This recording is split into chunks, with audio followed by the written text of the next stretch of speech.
want, there's going to be a couple details maybe you might want to take a closer look at.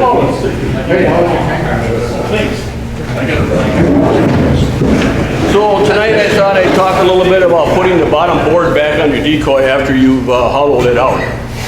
So there's a couple different ways of doing it out there, and I'm not saying it might be the correct way, but it's just one of the ways you can do it. And this one here, I'll pull it apart first and I'll let you check it out. But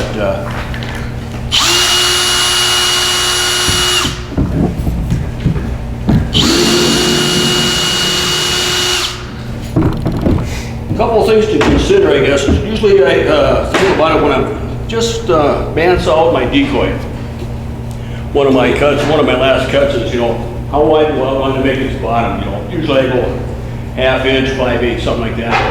Something to think about. The thicker you make it, the more weight it's going to have. So if you want to make it a little bit thinner, that's fine. But if you do that, then if you put a lot of roundness on here, listing on here, then it gets kind of paper thin. We're going to glue it on. So it's kind of a little trade-off what you want to do there a little bit. So I kind of go for 3/4 and let it go at that.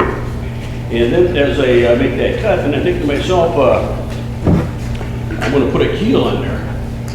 What is my keel going to look like? So do I want my keel, 1/4 inch, ½ inch short of the decoy, so if you throw it in the boat or whatever you do with it, so you're not bumping another decoy in the maggot, so kind of round the corners. But then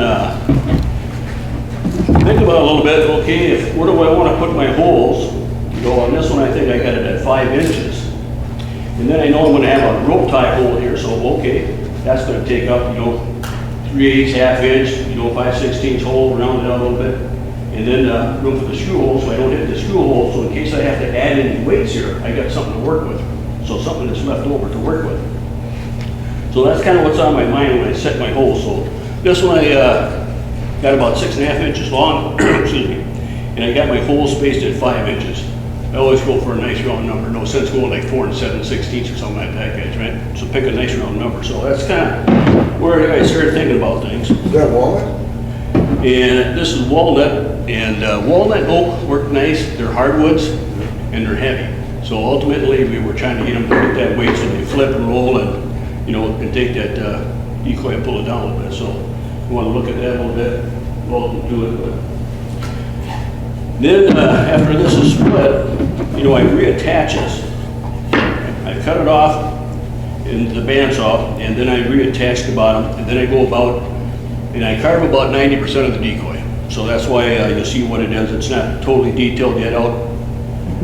It's to the point where, okay, I'm confident enough that I'm not going to drill a hole through it or puncture it as I do further detailing. And then I like to do it at this point. The reason I do it here, because I don't have the head on yet. And then if I want to clamp this on, this gives me a nice flat spot to clamp it. And then the head later on, I can massage all the rest of the chest here to kind of blend it back in. So that's kind of at the point that I leave it at. And then, I'm sure you all do this, but just in case you need to hear it from your friendly carver again, when you make your decoy cut out of your block, you always save your top collier cutoff. Because this is going to give you your support so it's nice and flat and level when you go to the drill press, right? So this one here, in case you're wondering, this was a recycled decoy about 3 days ago.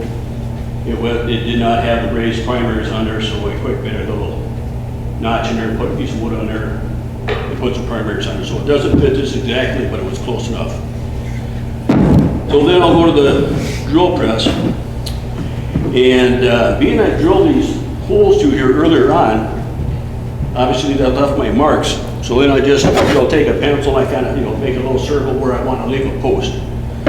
So later on when I put this back on, I got to place this little clamper back on, the screws will hold it nice and tight, and then you can put a couple more clamps on if you feel you need to, but generally that'll take care of it for you. Then when it's on the drill press, I kind of like to do my first row first through the center. And you can use a gauge, or you can just use your fingers. I guess I feel like I'm a pretty fair judge of things. I want about 3/4 inch to 1 inch left. So, and then what I try to do is make sure that as I go through here, I kind of start in the center and work my way to the sides. And as I'm going through the drill press, I'll this side, left, right, I try to make sure that I'm going down the same depth, because you kind of want to hollow this out somewhat evenly, or as evenly as you can, so when it does go in the water, you want to have more wood on one side or the other, cause it to be more buoyant. So kind of watch it as you go through that process with your drill press. So you can take a look at this here, guys, and this was all done with just the gauges here, no rulers involved.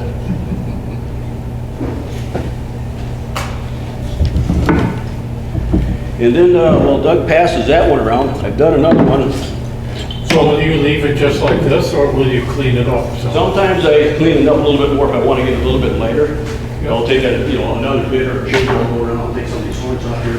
All right. So you can kind of clean it up a little bit more if you want, but then again, if you do that, are you sure you do it equally on both sides, so it stays even? So right now I feel pretty confident what I've taken out on one side is equal on the other side. And you attach the bottom board and then attach the head. Yes. So on this particular bird here, I just got this one here, but as you can see, the chest on this looks a little funky at this point, and that's the reason why. Because I don't want to finish this off until I glue my bottom on. That way I'll make my final adjustments as I carve this. But I want it this flat here. So when I clamp this on, again, my cull is nice and flat in this one. In this particular one, I did not leave any post in here. And what I've done here, I put some additional blocking support on the inside. And here I'm going to use some hardwood. And again, this puts a little bit more weight right at the bottom of where you want it. And as I've done that, you can see I've hollowed this one out as well. But I guess I'm racing ahead here with my thoughts a little bit.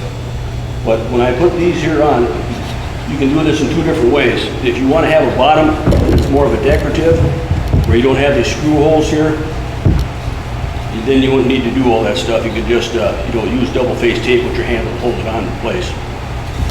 And then the other thing, that if you do it this way, where the center post, your screws will kind of realign yourself. But if you do it this way, there's a little trick that I think learned that from one of our carving buddies online here, Tom Christie. And what he likes to do is take just a little small brad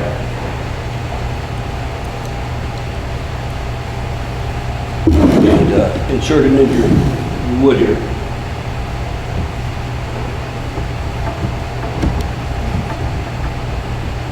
White cedar is pretty soft, so we'll pull it in pretty easily.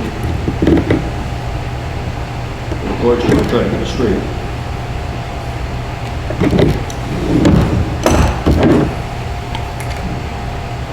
Then you only need to leave it stick out maybe 1/8 of an inch, 3/16.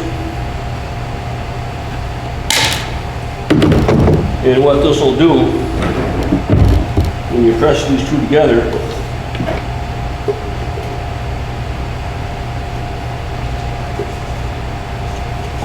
got some witness marks in here somewhere. And that last one, I had a couple already in there in case you may wonder why it went so easy there. And the last one, I'll just push that on there. And then that'll hold that in place. So when you put the glue on there, it's not all sliding around because you don't have the center post to kind of keep that thing from dancing. So this is another way to kind of fasten that on there. And then of course, when I got the glue on there, put the stop board in here, and then I'll put the clamps on it and push it down tight.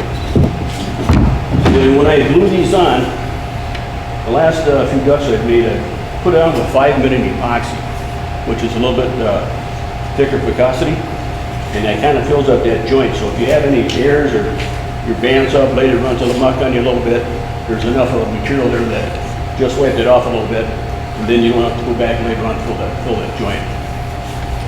So if you want to kind of pass it around, you can pop that bottom off and on if you want. Just kind of take a look at that. How do you get rid of the extra epoxy?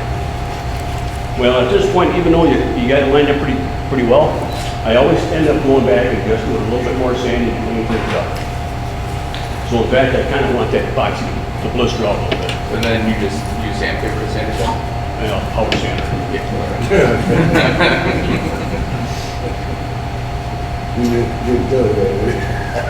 Then if you look at the application one with that little plug is there, that's from the neck wall from when that dowel goes there, so I don't want my dowel to fall out of place when I set the head. So if you see that little black plug in there, that's what that's about.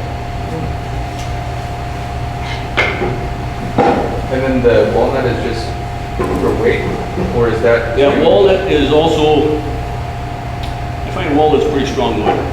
If you put pine in there, it's a piece that small, you put a screw in it, it's probably gonna split. So that's just holding your screws. That's holding the screws. So the other thing I didn't mention, when you kind of come up with your keel design, think a little bit, okay, what am I gonna use for screws? So if this is 1.5 inches, I use a 2.5 inch screw, I wanna be into it 1 inch. So if I only got a 1/2 inch board, rather than just having that screw, extend there, weak like it would be, I put a little extra meat in behind it. It's got holes in the bottom. Yeah. But then you would just screw your, you would just Yeah, make pilot holes. Again, I put another pilot hole there and I re-anchor it. You probably said something about this, but I was missed it. Is this, are you gonna put a screw up through this to the head? This is, I drilled a hole for my dowel, put it in that, Right? and I didn't want my dowel to, Right, you use the fall dowel. down the hole, so I put a little bottom to it. Oh, Little yes. stopper. Okay. Because then if you were carving your head, you could use that dowel. Yeah. Try to get out that hole behind. And then, on that particular bird, like I said, I'm not done with the breast yet. I left that shoulder high around the head because of I want to use that extra height to put my cull back whenever I clamp it in place yet. Then I'll go back. Oh, and this. Yeah. Then all that gets cut off. Oh, this, Or it'll be ended up rounded off, carved off. oh, so you don't set that head back in there. It's in. Oh, you do. So this pattern here is one that I've kind of adjusted myself.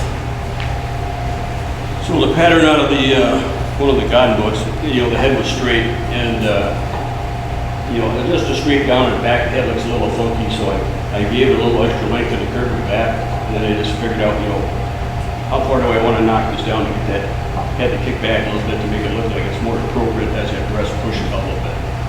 So that's kind of why you see the shoulder here. That ridge, why don't you leave it? Because the head blinds right in. It possibly might. I'm not gonna say it won't.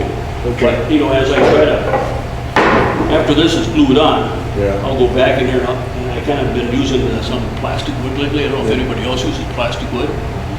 But if you use plastic wood and acetone to kind of, as wet your finger with acetone, you can kind of massage that in there, fill the gaps, and then you can do your final blending. So part of this maybe it'll stay, and maybe some of it will totally go away. Okay. Can I ask you a question? Back on this one. Wood type? You said you changed the saw. At what point did you change the saw? Was that before you hauled it, or was it after you hauled it down? First thing before I did any more carving on it. I had cut it out as I think it was a golden eye originally. And I quickly changed it the other day and I turned it into something else, so I added the extra height in there so I get the primers to stick up a little I'm sure bit. that's just, Okay, and you did all of that before you did any of the hauling? Yeah. Rich, on your feathering, you use a wire brush or is that some, On the feathering, what I'll do, I'll take I'll go through maybe 2 or 3 pencils. Because I'm just giving you a hard time. I'll go take a lead pencil yeah? and basically, lost my pencil, but anyhow, It's in the square. drawing out your feathers. Usually you don't get it right the first time. So 2 or 3 times, grind out the feathers, get them where you want them. And then I'll take a ruby nosed grinder bit. And I like the ruby because if you use anything else that seems to have a cutting edge to it, it grabs the grain and it runs on you, where that ruby doesn't run so much. And then I'll just take the tip of that, and I'll just kind of come in here, work my edges down. I'll work them down, then I'll come back with another smaller bit, try to get them a little bit more refined. And then I'll come back, I'll sand, for another hour or 2 to kind of blend things together. And then I'll go back and refine again, I'll sand again. Then when I think I'm to the point where it's called pretty good, I got enough up and down definition to it. Then I'll come back with 150 and I'll kind of work against the grain. You kind of get that all the blend back in. And I'll work that both directions. I got to get that, fill up that feather flow. What the 150 going, will that give you that The grain of the feather? No, then I'll come back in with another little bit, and I'll put all these feather splits on. Okay. And then I'll come back with, maybe a 180, 200 sandpaper, and I'll knock all the little fuzzy edges off that Did you do a program on that? possibly. And then I'll come back with another, I take a 3M, red 3M Scotch pad. I'll cut that into a little disc and I'll put that in my photo. And I can kind of use that to kind of, also that'll kind of help to smooth all the edges off a little bit. Can't tell you everything. Keep going, keep going. Well, that's kind of what that's all about here again, guys.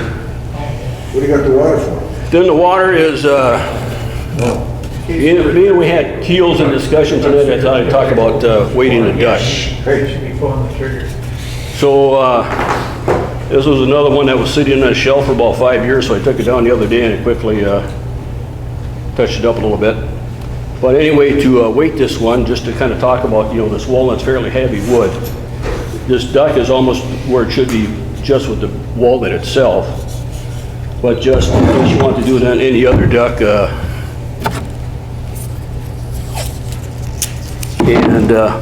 here again, the timing thing is, in my mind, the time to get your ballast, your keel weighted is now before you've got any paint under, in case you got to do some adjusting or something radical.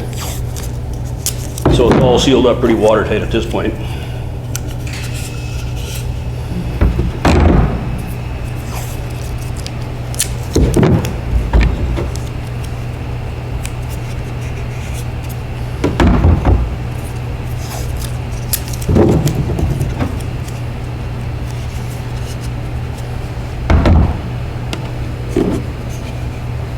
Handy dandy line scraper, right?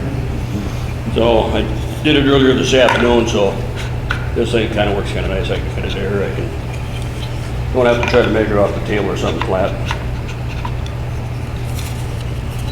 Get my marks on there.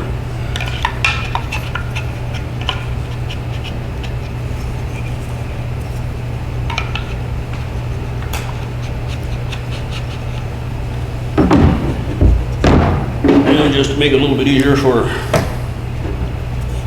some of these old guys like myself. Darken it up a little bit.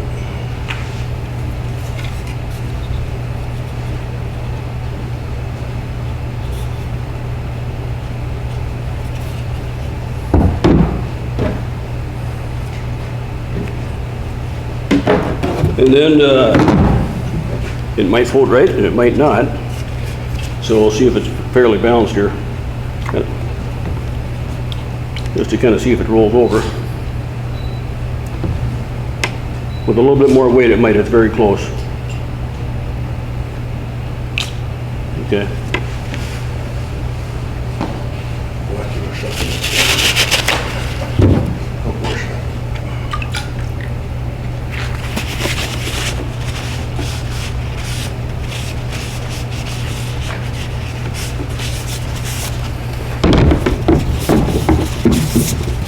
So I just used some strap weights, some decoy strap weights. And just put them on there with tape at the moment just to see if it's enough weight.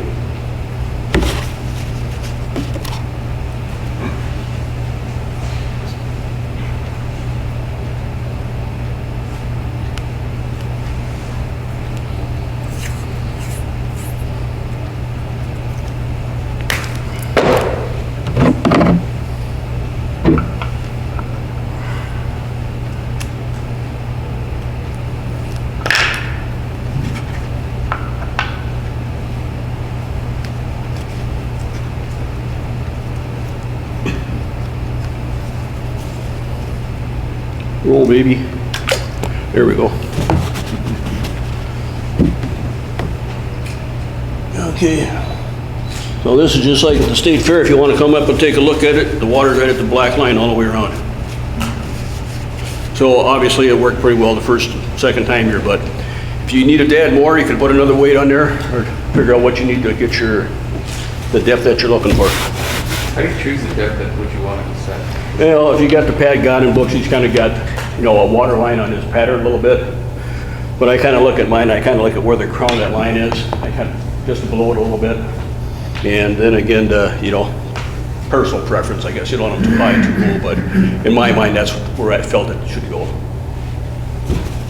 Do you care at all where your seam is? Where your glue seam? Not- Above water, below water? Not if I use that epoxy.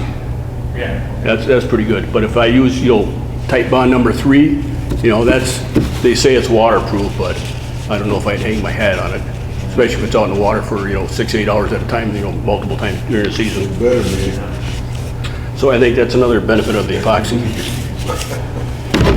And then that keel, if that was the one I was gonna take off and now take that weight off the bottom and put it inside the keel, you want your weight as low as possible to get the performance that you're looking for. So this is the same size as that keel, so here it is. Here's that weight that's on there, plus a couple little extra just in case I needed it. Then make a little plug, epoxy this all together. And once you get it all epoxied there, take her through the bandsaw, take the excess off and sand her down quick and make sure your epoxy is tight all the way around. So if you want to take a peek at that. You glue that in? Yes. Make sure it's absolutely glued in so no water gets in that cavity and rots or goes to hell over time.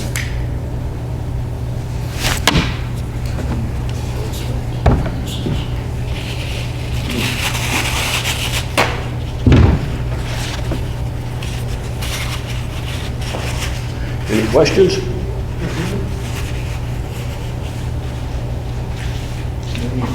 Yeah, I got a question. The weight when you put it in the water, originally the weight was here. Yep. Now it's Now it's a little higher, so your center of gravity has changed a little bit. right, so. That's kind of why I threw the extra 2 weights in there. So it's a little bit more than what's on there. Okay. Just kind of thinking ahead of things a little bit. Do you glue them in It still doesn't, well, would you just drill holes, put little weights? Then I would drill it, then I would go back, like you say, aftermarket, I'd drill a few more holes, put something smaller in the bottom. Yeah. Yeah. Okay. Sure, makes sense. Do you glue the weights in? Yes. In it? Yep. So that whole cavity there, you know, if that's the one they end up going with, I'll fill that thing with the epoxy, push that plug in there until it all oozes out to make sure it's totally Everything is tight. stuck in there. And then your original 2 holes, you don't have like a clamp, like anything for clamping on there? Like these 2 holes are only holding your baseboard down and then they hold your keel and your baseboard? You don't have extra holes in there? No, It's just the 2. the same 2 holes, do the same, Same 2 holes for everything? yep. So that's why early on, you kind of want to think about your keel, what you're going to do with it, where your weight pocket's going to be, and if you're going to do the post method, that you're, you know, leave ample room to make sure that all happens.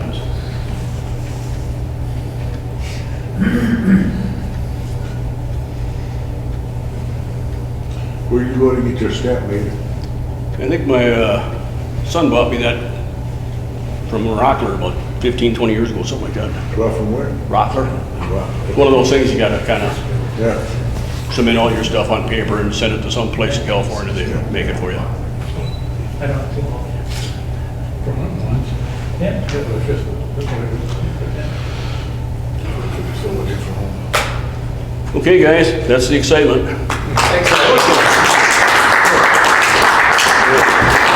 Thank you.